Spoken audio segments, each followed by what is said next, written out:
I can't go out without changing my clothes, my shoes, my body posture. I can't do what I want to do with my own body, and who in the hell set things up like this? I was wrong again to be me being me where I was. Wrong to be who I am. I am very familiar with the problems of the CIA, and the problems of white America in general, and the problems of the teachers and the preachers and the FBI and the social workers and my particular mom and dad. I am very familiar with the problems because the problems turn out to be me. I am the history of the terrorized incarceration of myself. I am the history of battery, assault, and limitless armies against whatever I want to do with my mind and my body and my soul. I am not wrong. Wrong is not my name. And I can't tell you who the hell set things up like this, but I can tell you that from now on, my resistance, my simple and daily and nightly self-determination may very well cost you your life. I can't go out without changing my clothes, my shoes, my body posture. I can't do what I want. Hey, girl, hey. What Happy up? Friday. Yes, indeed. Happy Friday. End of the month Friday. You feel me? That's special. Yeah. Friday night. Just got paid. Parties jumping. Did you go to a lot of parties on Friday night? No, Like, was there a... no. Yeah. I was a basketball kid, so Friday night means that I had Saturday morning games. So no, Would you have gone to parties when probably you not. were a black Well, girl? depending on what age. Pick one. When you were a black girl. Um, I think I wish I had went to more parties than I did. Uh, I think I'm realizing that I presume myself as more awkward than other people perceive me to be. you think so? Are you being you see what I'm saying? You see are you being facetious? I can't tell. That's my point. You see Jesus. I can only say that because we're friends. If someone else said that about you, I would be annoyed. And that is the definition of friendship. Yeah. But I wish I did, you know. Skate parties were a big thing. Um Can you I'm skate? yes. Really? Yeah.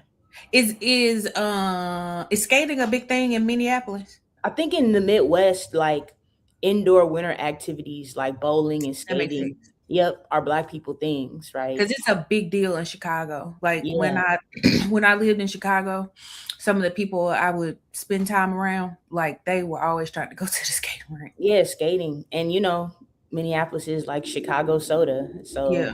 similar, yeah. Oh, and then the only other city that I have lived in besides Jackson is Atlanta, and Atlanta is a big skate city too. It definitely is. Oh, and then another city. This don't got nothing to do with what we're supposed to be talking about today. But I used to spend a lot of time in Houston, and now, um, my bestie from college lives in Houston. That's also a very big skate city. I Yeah, guess skating is just a thing that people be doing, huh? Not me low though. key. Yeah. Okay, whatever. It's good to see you. You as well. I like the outfit. Yeah. Oh, thank you. It's Yes, my yes. athleisure. It has short. Oh. Okay. Yeah, I see the drawstring. Okay. Yeah. Listen. What is happening in your black girl world? um, it's March Madness. Like I said, I'm a basketball kid, Yeah. so um I wrote I think I said this before, but I wrote my dissertation on black women playing college basketball at PWIs, and the internal and external things that they go through on the team, on campus, in cities. A lot of rural cities are better in sports. So it's funny that now a lot of things are happening in the college game where people are looking at it. Like Ole Miss, who has a black coach, black team, played Mhm. University of Minnesota at Minnesota, and the refs just decided they wanted the white girls to win. and growing up in Minnesota, it was very familiar. But I think because women's basketball is more popular, people are more, there's just more eyes on seeing like, oh, there's racism, right? So the Caitlin Clark, Angel Reese thing brought it, but now people are looking at a lot of stuff like why there's not more Black women coaches in women's basketball when Black women comprise over half of the players, stuff like that. So it's fun to watch the game and hear the commentary around it because Yeah. these conversations are not generally had in like mainstream conversations about basketball. So that's what I'm on. What about you? What's the word in your Black girl world? I'm a lot better than the last time we did the show, so that's exciting. I was I was out for the count for a little more than 2 weeks, so I feel so much better. I'm glad about that. Um, Work always, family stuff always, and that's a good thing. It's a bad thing. It's a neutral thing. Just that is what it is. The only other thing that is a really exciting for me is I just bought a vintage Gucci bag, Tom Ford era. Really big deal. And it's shaped like an Hermes Kelly bag. And I'm so excited about it. Um, because that is definitely a way that I indulge and engage in capitalism. I like a bag, especially vintage bags now. So yeah, that's a thing that I'm excited about. I can't wait for it to show up on my So door. let me ask, because I aspire, but the bad world is overwhelming to somebody who didn't grow up like carrying purses. Hmm. What makes something vintage? Like how old does it have to be? Like, Uh, I think it's at least 25 years. okay, all Yeah, right, cool, cool, cool. there's a lot of things that are what was it retro people call vintage, but I think that's the around the number mark where people will call it vintage is Yeah, 25. there's a distinction. Okay. Mhm. Well, shoot, I can't wait to see Me either. I'm so it. it's my second Tom Ford era Gucci vintage. I mean piece. So yeah, I'm excited about it. Tom Ford era. Put me on. Oh, Tom Ford used to be the creative director of Gucci. Gucci was not the Mm. Gucci that people know today. It was falling apart. Just you know, very. It was very common to find knockoffs of Gucci because they were just licensing their stuff to everybody, trying to make money. So in order to save the company, because from actually to save the company from the Gucci family itself, Tom Ford was brought in as creative director. So Okay, this is obviously before he launched his own line, cool. eponymous line, which See, look at obviously me learning, well, yeah. learning how to be cultured. You feel me? I mean, I don't know if we call it culture, but sure, sure. So let's talk a little bit. Wait, let's welcome the people. This is Oh, Grown Black Girls. You feel me? hey y'all. Sorry. Yeah, thank you for that. I be forgetting things. Um, Always got to do our little shouts out. Shout out to African World Order. Shout out to the Lighthouse Black Girl Projects. Oh, if you want a mug, we have mugs. Black Girl Projects. Yeah. I do. Oh, I mean not black. This is Black Girl Times. The I do. you have one of these? No, I want one. What are you talking about? Oh, okay. I'll never be getting no swag. Yeah, we are Grown Black Girls. It's just a podcast where we express and celebrate, the Black womanhood that's shaped by the girlhoods that we had. We talk about different topics from different points of views. We'll have interviews, things like that. Yeah, it's about time for us to have an interview. And one more thing, how many times do we have to introduce what it is? When can we stop doing that? I do not know who said the comments in the chat. Who I don't know. I don't know. Ooh, we got two questions. Well, we got two comments. One says "Go Vols." I'm gonna unravel that because they the fact that they didn't fire that coach is why all their players aren't in the portal. But that's a whole nother conversation. We got a question that says, "What is Black Girl Times?" Black Girl Times is a part of the Lighthouse Black Girl Project's ecosystem. And it is an online publication, multimedia publication, where we do investigative journalism and narrative shifting um, culture stories. Narrative shift for us is the stories that we tell and repeat. And so part of our work through Black Girl Times is to undo some things. Like there are some stories that need to be interrupted and told the correct way and then repeated over and over until they become part of culture and not the typical narratives, especially about Black girls and women in the South Yep. generally, but also in the South. So check that out. There will be a link somewhere. Yeah, there'll be I a read link. it. You read it. You be reading it. Sometimes, you know what I'm saying? Oh, you just read it when you in it. No, but I do be in it though. Okay, so before last time, I think when we had the Oscars happen. We was previewing. You know what I'm saying? We was jumping Okay. on before it started. Okay, and so what happened? Tell us about the Oscars. Why are we talking about it again? Well, because it happened. I think that um to be expected, right? I think people started getting disappointed when Sinners didn't win everything. Um in some of the categories, it was gonna be like it's gonna be hard to beat Frankenstein when you're talking about like makeup and costume. Um, so Frankenstein got those kind of categories. Um, it's gonna be hard to beat white man's, revolution fetish of black revolutions, because that's what America likes to see. So One Battle After Another did win the best picture. It did win best adapted screenplay. But Sinners won Best Original Screenplay.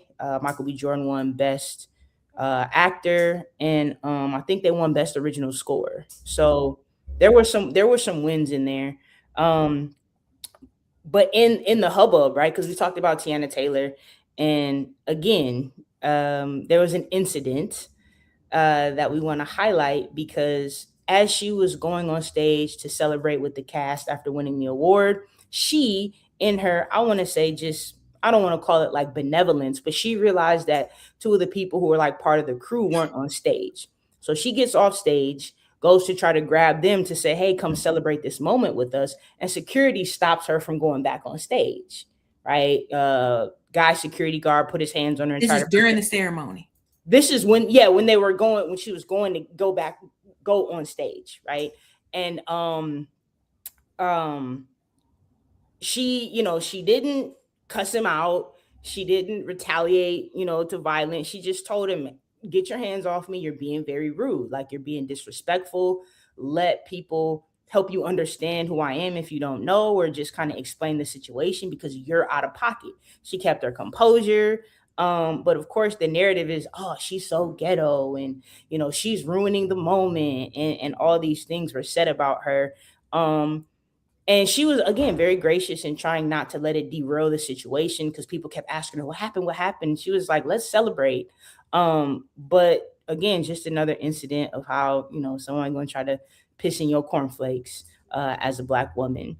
And yeah, because I mean, I never heard that expression before. I'm sorry to distract. I don't know where I got it, but I don't like it always stuck because that would mess up my whole day. Yeah. But yeah, so just wanted to talk about the aftermath, um, because it's not like we celebrated her necessarily for the role and everything, I but did. it still sucked to see that she couldn't enjoy the moment because someone decided she didn't deserve to be on the stage. So What are people saying about it? I didn't even know about this until you told me. Yeah, it's it's the issue that comes up with her a lot is that she's too extra, right? She's too loud. Her outfits are too, I don't want to use the word flamboyant, but not appropriate.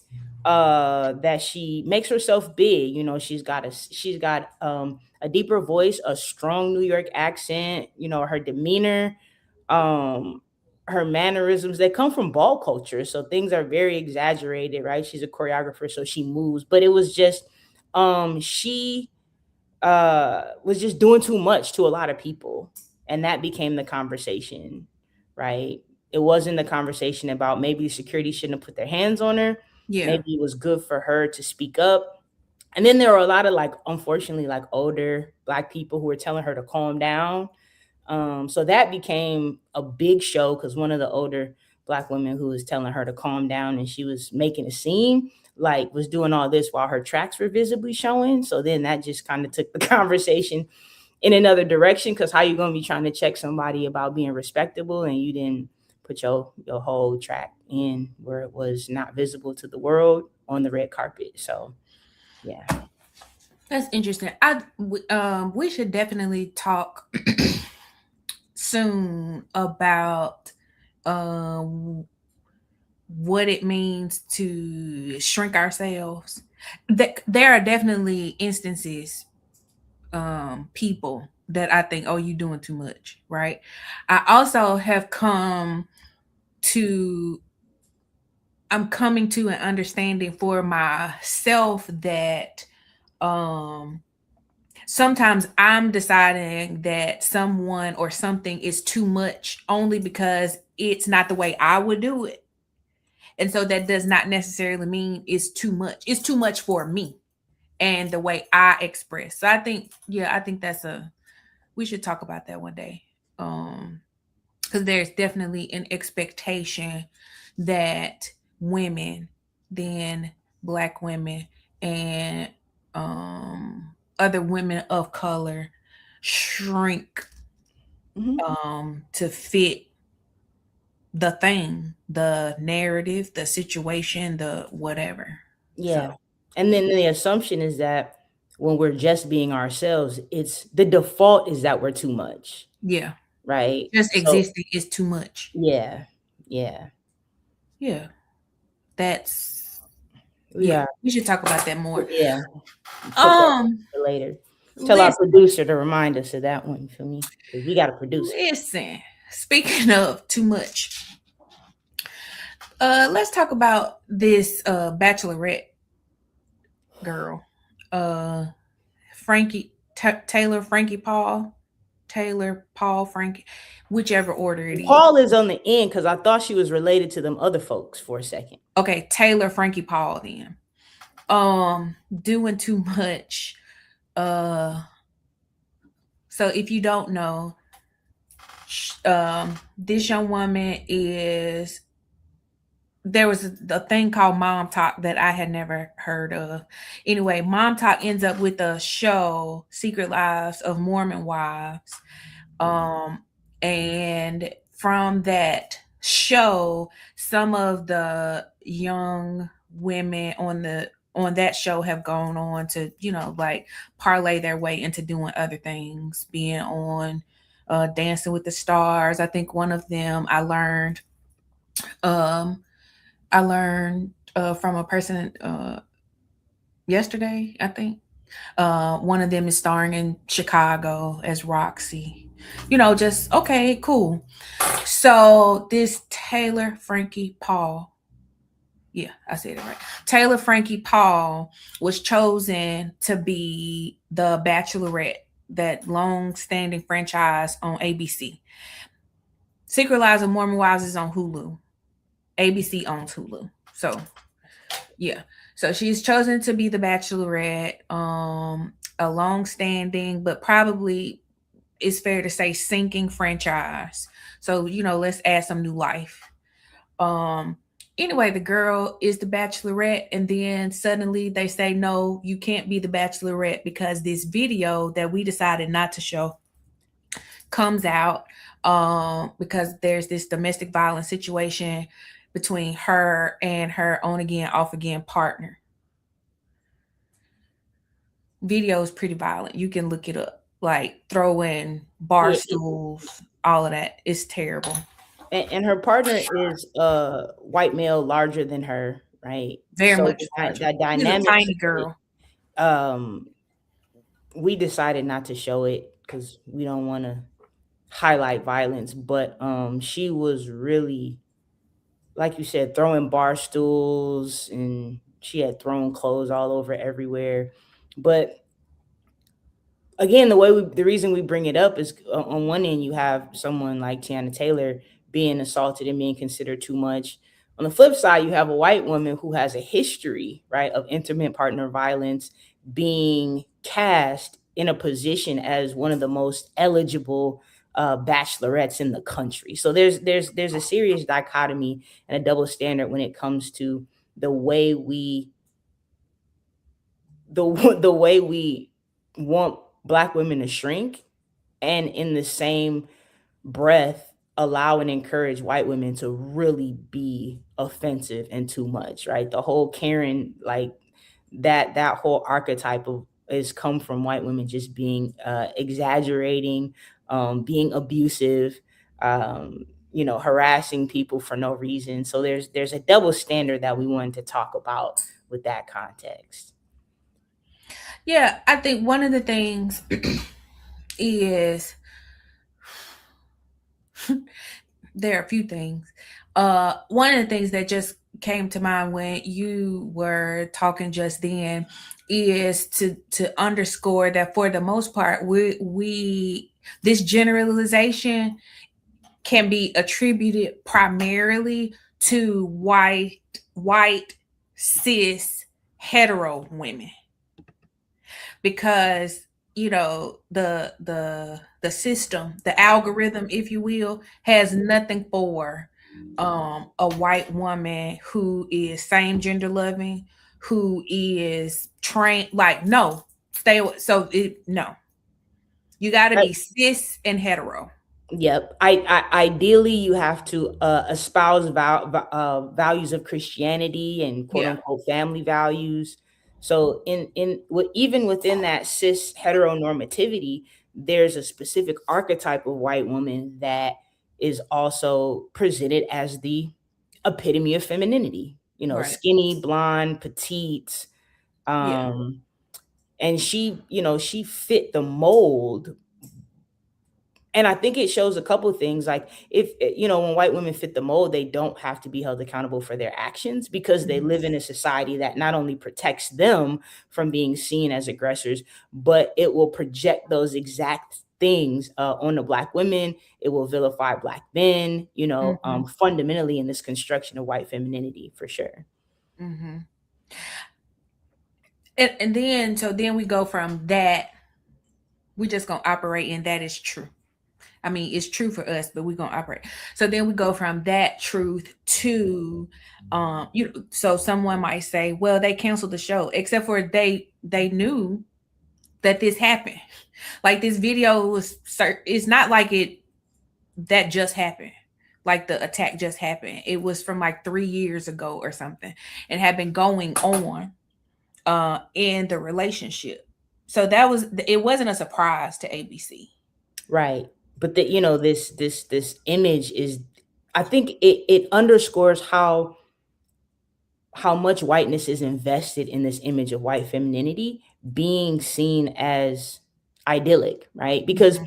when black women are catty or violent, they can be on reality TV too, but not as an eligible or potential wife for anyone, right? These are the Yeah. baby mamas, these are the ratchet queens, these are the women that show, these are, welfare queen, sapphire, like, for this era, right? So these are the women you would never want to marry. These are the reasons why, black children can't read and black men date interracially. So to Mhm. see the way that, those behaviors are used, as what Patricia Hill Collins calls controlling images for black women, when white women can use the same thing and monetize it, right? Profit from it,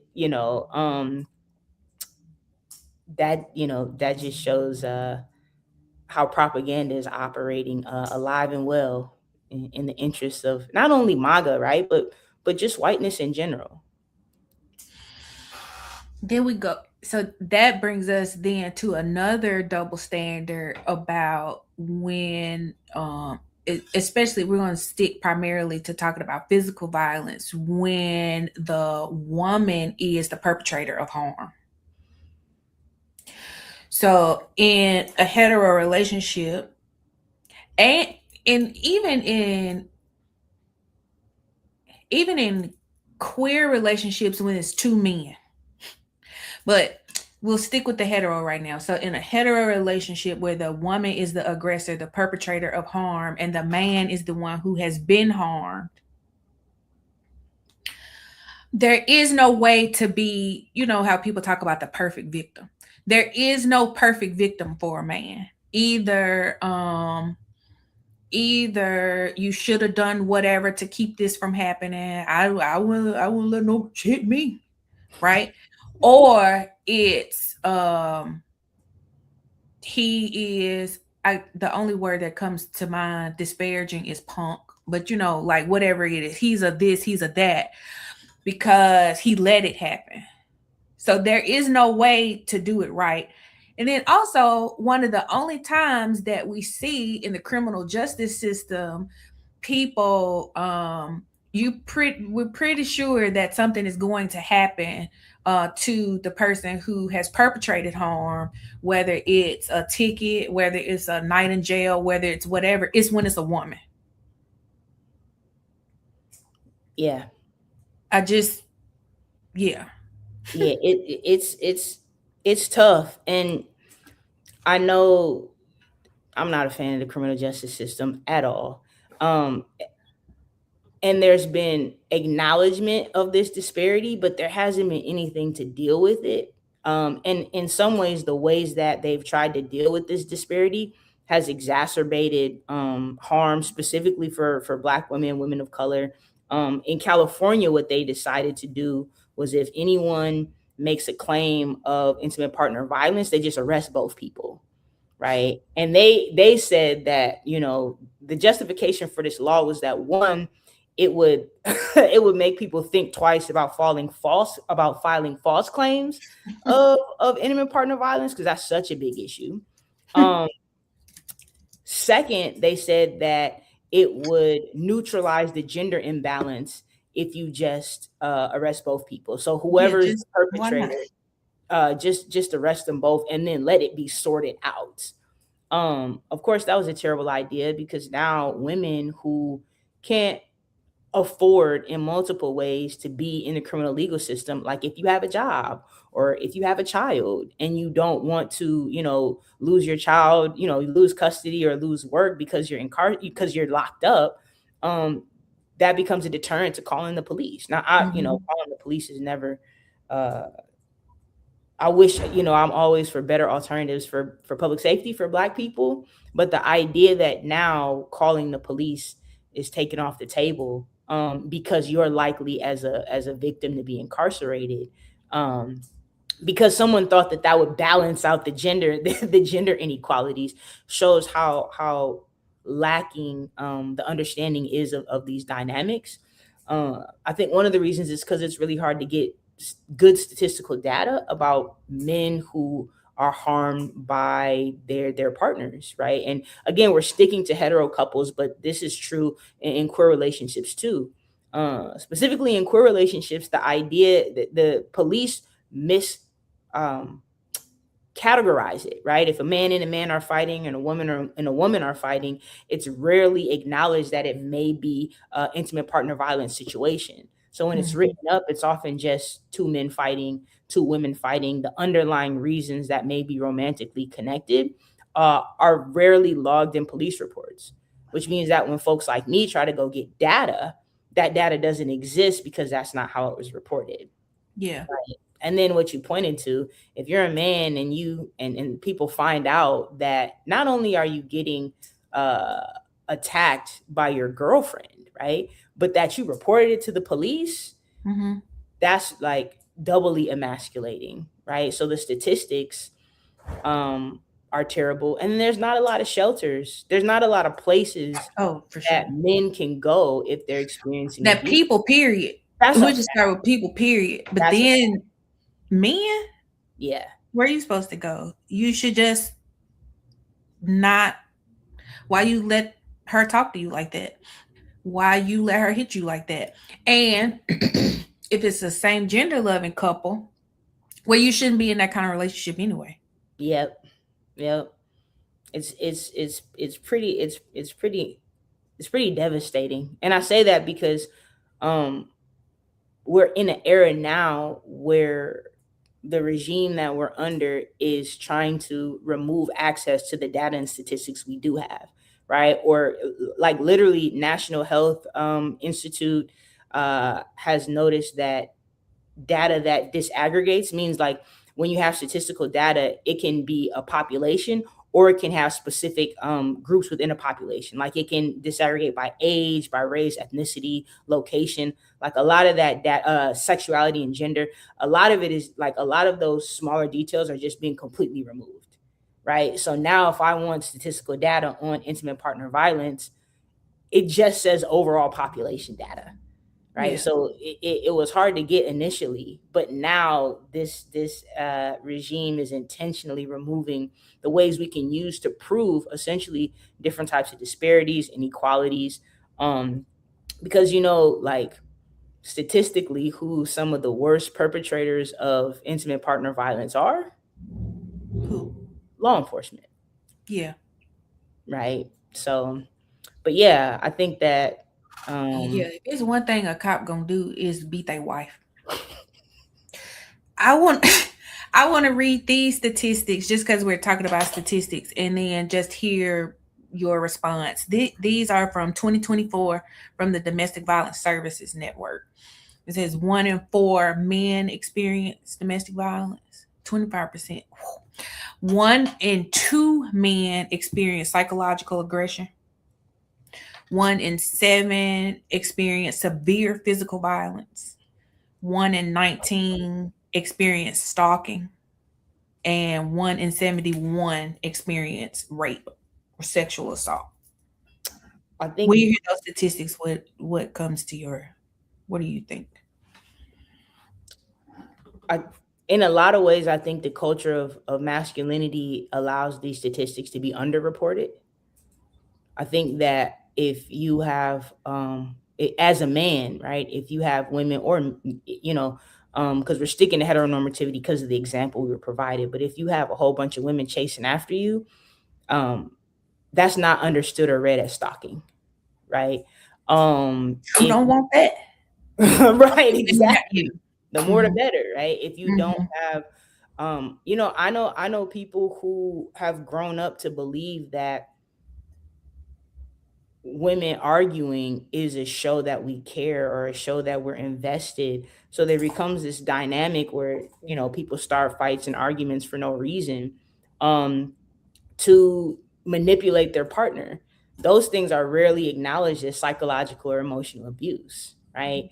And I think when it comes to underreporting instances of rape, it's very hard. I used to do some classes in Oakland with young people about consent and things like that. It's very hard to get folks to understand that um, rape is not like what we think of. The stranger in the alley. Person in the bushes with in Yeah, the there's white a lot of van. Yeah. non-consensual things that happen that we don't teach our young people about in terms of that's not okay or that wasn't okay on both ends, right? In terms Hmm. of I had conversations with, and this is Oakland, so Oakland has a culture of pimping, which which skews ideas of consent in general, transactional sexual relationships in general, Yeah. but the idea of like finessing someone into sex who initially said they didn't want it, right, is not seen as non-consensual, right? So I Hmm. say that to say I think some of these statistics are underreported just because we don't have good enough education, especially for young people, but for people of all ages, of like what consent is, what abuse is, what healthy relationships look like. Because again, we decided not to show the video, but I think so. The video is a point of view video from the guy as he's being attacked. And one of the reasons that, he recorded it is for evidence. Because again, the conversation is, why can't you control your woman? Right? Why would you let her do that? You're so big and she's so small. Ain't no way she could Yeah. be hurting you, right? So, um, yeah, the statistics, uh, as always, right? As a data scientist, I wish we had better statistics for a lot of things that show harm that's caused in our society. Um, and but that's why we do the work we do. This also makes me think of some things that are happening or happen to us in terms of statistics and reporting. Um, it is not uncommon for people to not even like it not even cross your mind to report what's happening. And it doesn't of course culture and plays a part in that. Sorry, I'm having a hard time articulating. Whatever's happening around you plays a part in that, but then also just the things that just again don't even cross your mind. Like I'm thinking about I've been stalked before, but I was stalked by a woman who was dating an ex of mine, and she decided that that he and I were still in a relationship.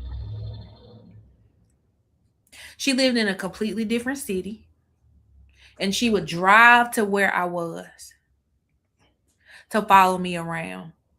She called some of my friends. How she got their numbers, I don't know. Because this was not, maybe there was Facebook.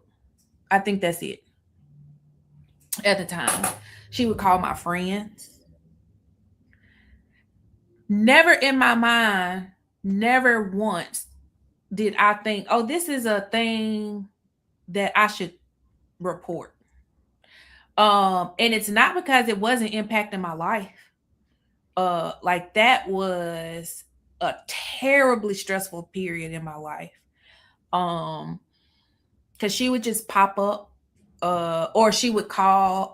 When I knew it was serious is I was driving down uh a street in Jackson, and she called. I answered. She would call from different numbers. I answered, and she said, "You just turned on Northside Drive. Where are you going?"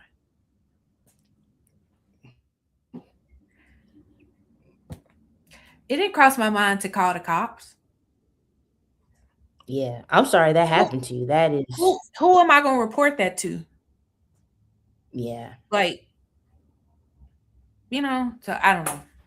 No, I think you make a good point, and I think so. For me, that is the kind of stuff that we should be more, and I'll say more, right? More focused on when we talk about models of public safety for our communities. I think that the idea always gets defaulted to dealing with fatal incidents of police violence, right? But public safety, um, it addresses a lot of issues, right? Public safety initiatives are keeping people safe as they go to and fro, right? Making sure people maintain boundaries with folks, um, things that are supposed to be preventative and proactive and not always reactive in terms of making sure communities feel safe. Because one thing we know is that the majority of Black folks don't trust the police. Mm-hmm. The majority of us can't trust the police. Mm-hmm. So in the absence of having alternative public safety, we don't need we assume I just got to deal with this myself, right? In a lot of situations, and I can speak to this, as a Black woman, sometimes I've felt embarrassed to report things, right? Because you think like, oh, well, Charity's too smart to deal with Yeah, you're that. supposed to Or know you're better. too strong. Yeah, exactly. You're supposed to know better. Like, how could you let this happen to you? So there's Hmm. also that idea that, well, you're a strong black woman, you should be able to handle it, or you're an educated black woman, you should have been smarter than that, right? So there's also this, this I don't want to call it an imposition, but this idea that we should be able to handle things ourselves, or avoid, situations that in some cases are unavoidable. Yeah. So yeah, we wanted to bring that up. I want to switch just because I'm starting to go like inside myself. Please do. Oh, let's bring it up. um, Especially since we're talking about folks on people on reality shows. A thing that you and I have talked about before is I think you called it magnification The of reality shows. magnification, for sure. Did you say that or did I say that? Anyway, whichever one of us said it. Cuz I was talking to you about how I was noticing this thing happening on Love is Blind, which goes back to what you're talking about the ways that white femininity is supposed to perform. And I was just like, there's a thing happening. It took me until this most recent season. I'm talking about the US iteration of it, not the other countries. In Ohio, which is like Oh, in Ohio. Magaville. Yeah. Which finally let me put my finger on it. It's a thing that I was noticing before, but I didn't. How sometimes you just notice there's a shift, but you can't name the shift. Like something is happening here, but I'm not sure what it was. Man, it I whoa. One of the couples, when the couples meet the parents and loved ones or whatever, the one of the dads was interrogating this guy. I think he called it a conversation. I think they presented it like it was a conversation, but it's actually an interrogation anyway. So he asked him outright, who he voted for. Now, are these things that conversations that should be had? I think, especially if you're talking about romantic partnerships, you just kind of, you want to know what you're dealing with, right? But I think before that kind of thing would not have even shown up as part of what production showed us. Man asked the guy outright, like who he voted for. Um, did you vote for however he said it, the man we have now, or but it was very clear that he was pro Trump. And so the guy says he didn't vote, which I thought was hilarious. Like he couldn't vote or something for whatever reason, but that's definitely who he would have voted for. And I was just like, oh, okay, we just putting it on out here. I don't have to try to figure out what the shift is because you just put it right here in my face. Yeah, and to your point, because when you pointed, like, when we started having this conversation, I went and looked at to see if other people were picking up on it, and there were two black women who were featured on the show, and one of them was on a podcast, and she was saying that she was shocked when they aired the guy saying that he definitely would have voted for Trump.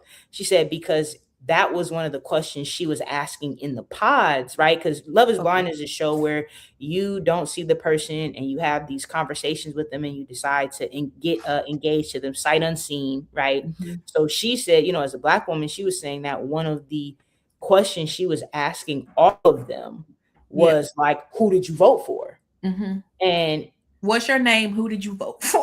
Right. And she was saying that they didn't air any of those conversations of her asking the guys that, right? Mm-hmm. But they aired a guy explicitly saying that he was a Trump supporter. So, yeah, there's definitely, this regime is they're not playing new games, but I think the they're playing in our face is what it is, right? Because these because everything is crumbling, right? They're trying to present these images of this, heteronormative Christian white masculinity, and it's showing itself over and over and over to be incompetent, Mm-hmm. right? They're trying to Bastardized Christianity. Yeah, It's not 100%. even like that's It's like you don't read the Bible. You no, don't you Jesus don't follow didn't it. Jesus. Jesus didn't say none of this. What are we talking about? What are you talking about? But it's Excuse me. becoming prevalent in media. And I say that because like even like white women were starting to be like, I wouldn't date any of the guys on this show. Like they're all MAGA. And it's like, I don't Yeah. know how to say this, but Say it and clean it up. if I was a white woman, I would be devastated at the idea of having to be with a white man. Right? I understand why they date interracially because I what if that was what I was supposed to These are my want options. to, that I'm not, Yeah. get me out of here. And So, and largely Love is Blind. If you were a white woman, you would be devastated about your options. There was a couple. There's an interracial couple on this season. It's a white woman and a black man, locks down to his waist, very nice locks. Never there was never he needed retwist. Anyway, I like so a little messy locks. I do. I don't, but they can't always look like that. Like you'll never get no retwist. Anyway, that doesn't matter. So this couple go on Fox News this week. And so people, whoever the people, they are just like, whoa, what's happening here? Why are you on Fox News? Whatever. Don't say what I think. I'm gonna listen. So he makes a response video and it's just like, yeah, people are wondering how a person who voted for Kamala Harris and who voted for Joe Biden, and he was just naming, like, running down the Democrat gamut back to, I don't know, Jimmy Carter or whatever. Like, I voted for Democrats. Why would I be on Fox News? And it's to share the love of Christ. We prayed about it and we made the decision. And I, like, you really thought you explained something to me, sir, but it really just, I had more questions. Yeah. No, that's not true. I didn't have more questions because really I was just like, whatever. I really didn't have more questions. That was all. And let's be honest. There is a serious attempt to recruit Black heterosexual men into the ideologies of the MAGA, right?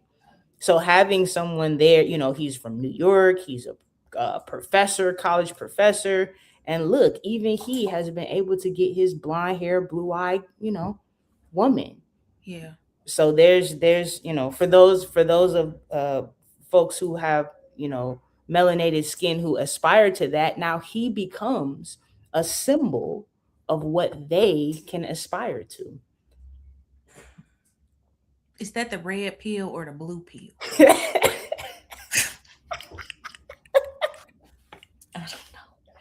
I don't know, friend. It's so the pill popping needs to stop. It's so stressful. It is. We have anything else we want to talk about today before we go and see what's happening in the comments? No, I hope there are some comments. There's a couple comments. That would be embarrassing if there weren't comments. Yeah, it's comments. Yeah, people throw questions if y'all have any. If anything landed, let us know. I got some relatables there. I just I do want to return a little bit to the women's basketball thing. Okay. Because it's B Brittany's fault because she put go Vols and that set me off. Erica is in here. Oh, our boss. Oh, let me. Where's my bow tie? So, but just for context, right? Tennessee Lady Vols, a story program, Pat Head Summit, one of the most respected, renowned coaches. She passed away. And they've been kind of having trouble not only recruiting players, but continuing the legacy of winning, right? So SEC is a conference generally run by Black girls from the South, right? You have LSU, you have South Carolina, you have now Texas and Oklahoma. Tennessee, Vanderbilt, all these teams that generally Ole Miss that play an up-tempo athletic style of basketball. I mean, all you know what? All the plantation states, right, have the running, jumping Negroes on their college basketball teams. That's just, that's what we got. That's our reparations. You know what I'm saying? NILs is our reparations for slavery, right? But in an attempt to, I guess, continue the legacy, they brought in a coach who, previous to coaching at Tennessee, coached at West Virginia, coached in, the Midwest. And the reason I want to bring it out is because she made public comments about her team's giving up and they don't have any fight in them. And you could see the girls looking at her in the press conference like, bitch, who is you talking about? Right. But I say that I'm sorry. The coach was saying the players weren't playing hard in a press conference. So not in a locker room, but publicly telling the world that, well, our players, they just don't play hard enough or they don't listen well enough. And it was very, if you've ever had a white teacher, it was very that you don't work hard enough or you're a disciplinary problem. And it's unfortunate because what's happening is there's this conversation about, well, maybe they're not disciplined, right? And there's not accountability for the coach really just being over her head, not knowing enough about, one, the SEC style of play. Two, I don't think she knows enough about Black people to be relatable in terms of how to motivate, how to discipline, how to encourage. And it's coming through. So like almost all the worst thing she did was they had senior night and there was a player, she was top 5 out of high school, came to college, had a lot of injuries. So she didn't get a lot of playing time. But senior night in sports is when, regardless of how much you played, the crowd, your family, they get to acknowledge the contributions that we're just made. Celebrating you. So generally, the seniors all get to start. Even if they only play 2 minutes, they get to start. They get to come off and get applause. This senior did not get in the game. They put her in the game with about 12 seconds left. Oh. And she made a statement saying, I quit in this very moment. And they asked the coach about it, and she was like, I don't know what happened. This got me completely off guard. She needed Flojay's mama to advocate for her. For real, right? I'm not even being funny. No, because that advocacy is needed in some cases.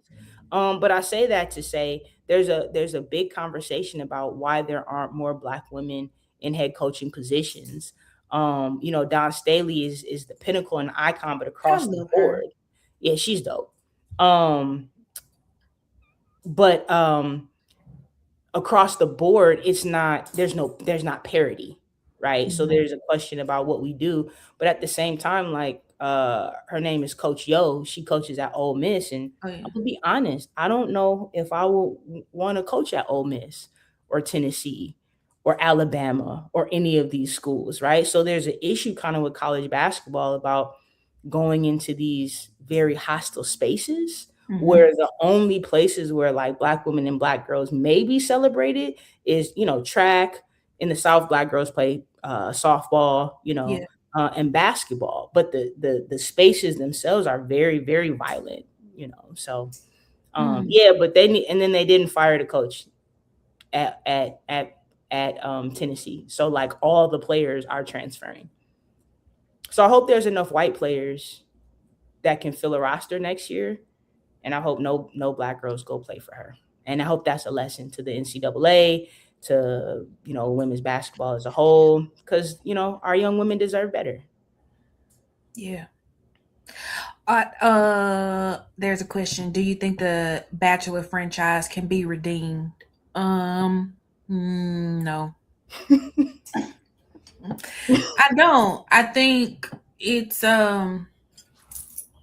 I think it's a sinking ship, and I think there seems to be a good bit of conversation now around ABC knowing, that this video was here, and how a lot of this was just a ploy. There are some people who are hypothesizing that they never even really recorded an entire season, that they knew that they were going to cancel it. Wow. Yeah. So I think at the point where we'll just call it like any kind of media that for the most part is supposed to be light, fun, even if we operate with the idea that there is true love that can come from these setups, right? I think at this point that's all tainted. Like it's not really that fun. It's not really that interesting to just and I don't mean this in any harmful way. Like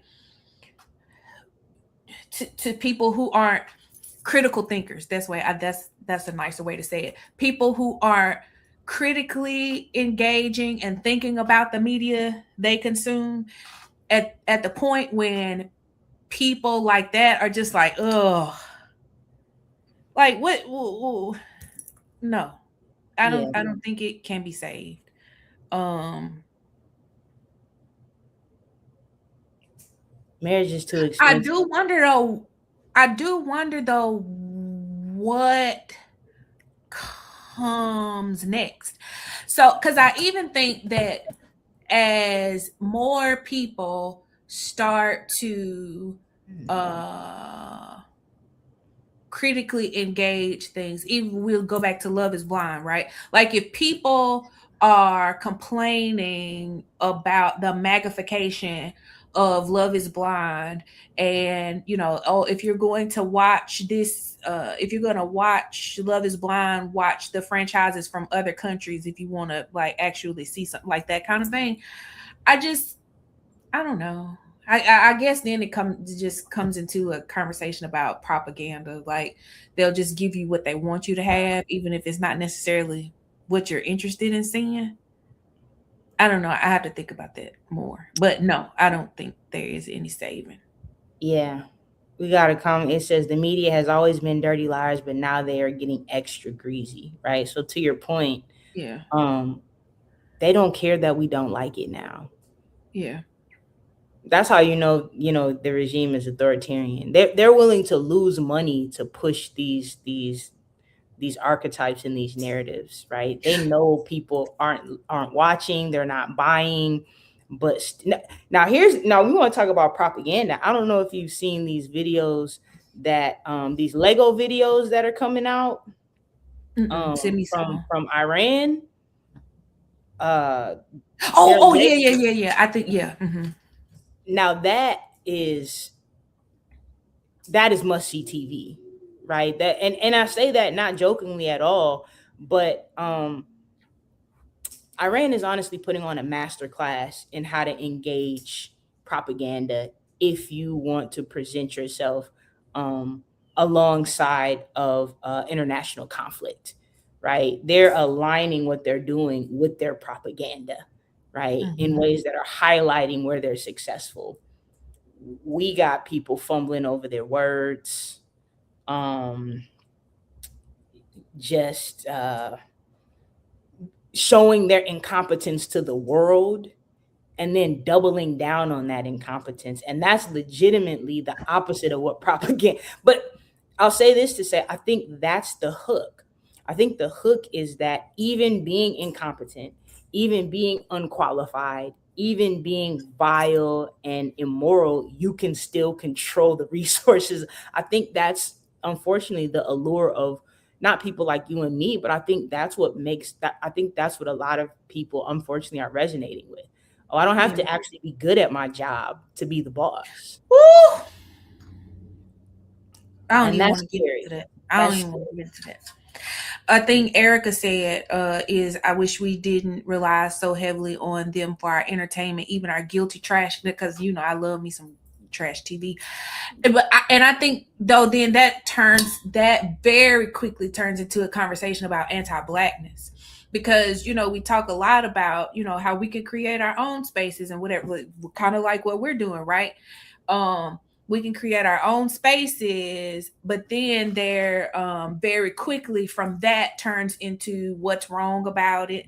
Um, I mean, just critiques out of this world. Like, gosh, I didn't know that you were such a deep thinker because you don't ask any of these questions when you're watching, whatever, The Bachelorette. I just, just to stick with that. It's just, yeah, I don't. And it's to the point we made in like the first episode, like whimsy. Like Mm-hmm. we deserve trash TV as well. Like that relationship goals movie was Yeah. terrible. But why don't black folks get to have terrible romantic comedies? Like Sandra Bullock was like made a whole career out of doing that. Like Yeah. why is everything and it's double-sided, right? Because when you know that any representation of who you are is going to be used, against you, you police yourself. This is the whole thing about shrinking yourself, right? Mm-hmm. So it's like, no, we have to be on point when we're on TV, or they're going to use that against us, when the reality is they don't need the TV to Yeah. enact racial Mm-hmm. violence against us. That's just the bread and butter that they export to. So when people come to this country from other places, they already have that ingrained in them. But Mm-hmm. we need more. I don't want to say this, but like, here's the question, and I'll put this out to the chat, and we'll come back to it later. But do we need more black mediocre stuff? Right? Do we need to push back on this idea of black excellence and just say, hey, some black stuff Oh, can we, just be good enough. child, Every we every all we every black already passed the whatever hour. I'm doesn't. so sick of black excellence. I am so sick of black excellence. I'm so, I Black oh mediocrity for the win. I'm so sick of it because here's the thing: black excellence really isn't about excellence. True. True. It's not about excellence. True. It's tokenization And branding. It's and such good brand. Like, branding. Oh, the branding is beautiful. no, what's excellent? Show me what's excellent in this thing that you did, baby. Where is the My excellence? business. What are we talking about? Like, You're not you gonna support selling my black owned. Avon is not black You're excellent. not you're not gonna support my black owned business, is what you're saying. So you're anti-black. Okay. Yes, Did someone sometimes say I black am. mediocrity, Tyler Perry? That is not That is n- not mediocre. What is charity? I'm trying to find an accurate word, and I don't want to say trash. So I'm searching, because we also do need black trash TV, right? I'm gonna have to come back to find something, because we need to do that. We need to describe like categories of black media that we need to see. Because right, Southside, Grand Crew, there was some other show. Exactly, there were some other shows. Um, so much better on our own spaces. They always I do it. don't know, Erica. I did the pop the balloon. Whew. I, anyway, I don't know if you know this, but we're well into an hour. We We did are. say sometimes we might go over. We did. We did. We'll give we thank y'all for staying with us a little bit over. Definitely appreciate y'all. Thanks for the questions. Y'all have given us some stuff to chew on. Um, yeah, Southside. Somebody from Chicago says Southside was canceled because it was exactly that. Southside was a good show. I can't hate on that. I never watched it. Not because I was trying not to. I just never did. It's Yeah, not a thing I ever watched. they need. You know what they need? They need a show in Jackson, centered around like a potential political camp. Yeah, it should be There like is a show in Jackson. It's called Bell Collect. Jesus Christ. Hey, That we gotta go. that's in Jackson. It is. The people text me and ask me questions about that show. Jeez, that's like when Cheaters used to be. I don't know. I lived in Texas when Cheaters would like show up places where you would be like, oh, that's Cheaters. Yeah, so that was a different time. Different time. Okay, so we're gonna wrap it up. I I did a playlist that I'm going to share and for the man behind the curtain to share with the chat.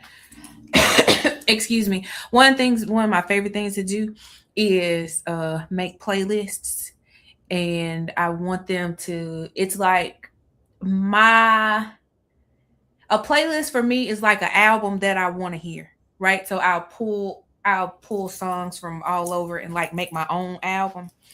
And I made this playlist called "It's the Hope That Kills You." Oh, So that is in the chat now, and yeah. awesome. Well, I'll put it on this weekend, Madam Governor. Oh yeah, I watched the first season of that. It wasn't awful. I did not. No. Yeah. Well, thank y'all so much. Subscribe, like, or whatever y'all do. Oh, Ooh, what oh about wait, what about? it's crazy. Give me just a second. Give me just a second, and I'll address that question about the Android game. It takes me longer because that's not my ecosystem that I work in, but that is a thing I've done. So give me a minute, and I'll get that for you. Well, awesome. This is Grown Black Girls. We'll be back in a couple more weeks. Talk about more things. Have a great weekend. Thanks y'all for joining. Thank you, Kim, especially because it's early where you are in California. That's so sweet. We're special. Okay, we're just gonna keep rambling, so you can turn that our good theme music on properly. Yes, indeed. So and then you waved, and we're not rambling. You just waved and was like, "Bye." So, No. Yeah. Oh, yeah. Are you following see, us on now we all rambling. socials? I Yeah, mean, we live. We post a ramble. You know what I'm saying? The producer that's gonna what people cut us, do. gonna take us out with the theme music, and that's when we'll know to stop. So Yeah, that's until what people then, do on other podcasts. They just be rambling. yeah. Soon enough, we're gonna be big enough where I can be like, "Is this my camera? Is that where?" Yeah, You know what like I'm on saying? Zoom calls when people don't hang up because they just trying to see who gonna stay on. I've never been one not to hurry up off a Zoom call. I stay on if I have a question, and it's just be like, y'all hang up so I can ask the person my question. Oh, that They makes just be sense. trying to see what other people trying to do. Well, yeah. Mm, all right. But yeah, y'all have a great weekend. Now, somebody, Gwendolyn gonna get on talking about, hey, y'all. I hope you didn't just join. It's over. We doing the rambling part. But thank you for joining. Rewind it and listen. You be watching in The Bachelorette, I think. In The Bachelor. Peace, Peace. Brittany. Okay, we just gonna hang up. We look stupid now. Okay, bye, friend.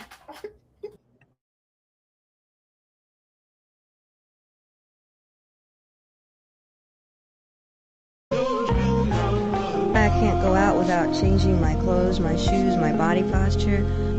I can't do what I want to do with my own body, and who in the hell set things up like this? I was wrong again to be me being me where I was.